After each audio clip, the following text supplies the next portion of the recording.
So Alan, first of all, welcome to Stirling. How does it feel to be here? Yeah, it's great. It's great. Glad to get the opportunity. Glad to be back in and excited to get started. You previously managed Edinburgh City and led them to promotion to League One through the playoffs. Can you tell us about what you learned from your experience in that role? Yeah, listen, League Two is difficult. It's quite direct, it's quite physical. And even when I went into Edinburgh, I think just the club had stalled a little bit. You know, good players, and it was just kind of stuttering along. And I was fortunate, you know, to inherit a club that was already in the playoff spaces. But I think it brought a bit of positivity. Tried to make things a little bit clearer. Tried to give the boys a bit of confidence, and we ended up scoring a lot of goals in the games I had. And I had a great night to get promoted. So just trying to, you know, bring that again into Stirling. Can you tell us a wee bit what your philosophy is on football? Yeah, definitely just to be positive. Play forward, run forward, try and score goals. We want to play good football. I wouldn't say I'm stuck in a set formation. It's more the ideas, so it's a bit more fluid. But players need to run. Players need to play simple. Players need to want to score goals and, you know, be positive in a lot of the things they do. Go and make something happen rather than, you know, always take the safe option. We'll never get anywhere unless we, you know, take some risks. Yeah, how would you describe your managerial style and what sort of manager are you? I think first and foremost, I try and understand the person. I see my role as trying to help. I think just to give you kind of an idea, in individual sports, the coach works for the player. Now I can't have the players just going around doing what they want, but I try and give them a structure. But within that, we want to see that individualism. We want to see that creativity.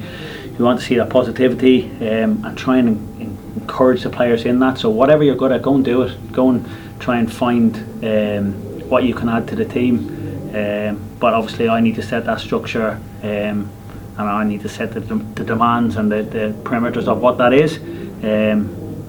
But, you know, ultimately, I'm here to help the players to achieve out on the pitch, and you know, with that comes, you know, the results, and also it can bring, you know, obviously the stuff that the club are looking for, which is, you know, trying to get back out of this division as quick as you can. Yeah, you hold a UEFA Pro licence, which is the highest coaching certificate available in Europe. What's your approach to training sessions? Is there anything in particular that's challenges that comes with managing a part-time team? Yeah, there is, and I learnt a lot. Just even at Edinburgh previously, you know, the long dark nights, and, you know, boys haven't done an honest day work and trying to keep their focus.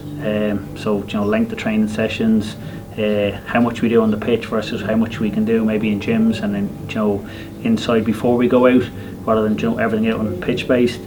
Training sessions, I'm very particular. I'm very structured. I follow the physical periodisation very closely. So. Days are quite set in what we're looking for. Structures, the sessions will be different, but the structure of those sessions is very exact. But in that, then I'm just looking for players to work hard, push themselves, try and take on some maybe new ideas. Maybe they not always agree with me on them, but go and try it.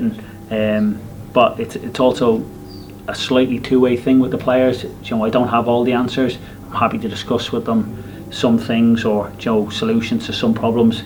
Ultimately, we're all trying to do the same thing and, you know, do a good job for the team. Yeah, there's been a lot of change over the club over the summer. How do you feel the recruitment's coming along ahead of the new season? Yeah, it's been busy. I feel like I've been here a while. So I was away last week. Just spent my time on my phone, just trying to, you know, connect with a couple of players that were here previously, whose contracts have lapsed. So we're working hard to try and keep maybe one or two that were contracts had run out in the summer that have been part of the success here previously, and then obviously we're trying to reach out to new players and recruit, you know, within the budget we have, and hopefully we're very close on a couple of those ones already, and I think when we start training next week, it'll just be the start of the process of, you know, building on what is the core of a good squad here with some younger ones, and some players that can maybe help us achieve what we're looking to do. Finally, what would your message be to the Stirling Albion supporters as this new chapter of the club begins with yourself as manager? Listen, it's just a new beginning. There's been good success here, and a lot of, you know, people before me have done a good job. It's unfortunate how the season finished last year, but I'm looking forward to picking up, you know, the baton, try and, you know, bring some positivity, try and build a kind of slightly new team. It'll be in my mould, obviously, and I have had success in other, like, previous club. I was able to turn that around and get it going forward, and we hope to bring that here and give the fans something to cheer about, and, you know, bring kind of a brand of football that, you know, people want to watch. Listen, there'll be bad days, we won't win them all, but ultimately we're going to go out and we'll be positive, and we'll set up to try and win every game. I'm not interested in, you know, nicking draws or being safe. We'll try and go for it. We'll try and get numbers up the pitch, and we'll try and give them something to shout about. Excellent, Alan. Thanks a lot. All right, thank you.